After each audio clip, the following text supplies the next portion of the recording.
नमस्कार मिथिलावासी, जय श्री कृष्णा। जय श्री कृष्णा। श्री श्री 108 श्री कृष्ण पूजा समिति बसौली अहाँ तमाम दर्शक जन के हार्दिक हार्दिक स्वागत करैत अछि और करैत रहत। जेना कि देख सकै छियै काल्हिखन भगवान जन्म उत्सव मनायल जायत और आई पूरा सजावट सबके पूरा तैयार कयल जा रहल अछि। और हमर अमन मिश्रा जी जे कि दिल्ली से चलि कऽ एलथि है स्पेशली जन्माष्टमीए के लेल। और मिंटू जी छथि जे कि पूर्णिया से चलि के एलथि है स्पेशल जन्माष्टमी के लिए, ओना एबाको चाही।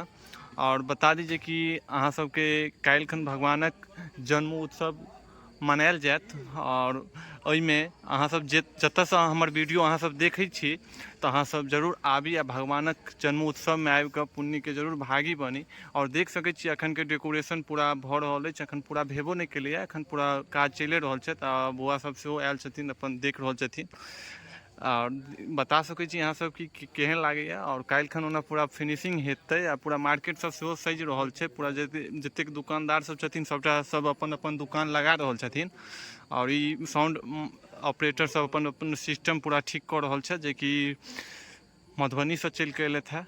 और देख सकै छियै डेकोरेशन अहाँके पूरा वीडियो आगाँ काल्हिसँ अहाँ सबके फुल ब्लॉग अहाँके सेहो देखऽ के मिलत हमर YouTube channel Sanjay now and DN Jha blogs पर। तो अहाँ सब जरूर हमर चैनल के जरूर सब्सक्राइब कऽ के राखब और आगाँ फॉलो कऽ के राखू तो अहाँ सबके पूरा वीडियो देखऽ के भेटत।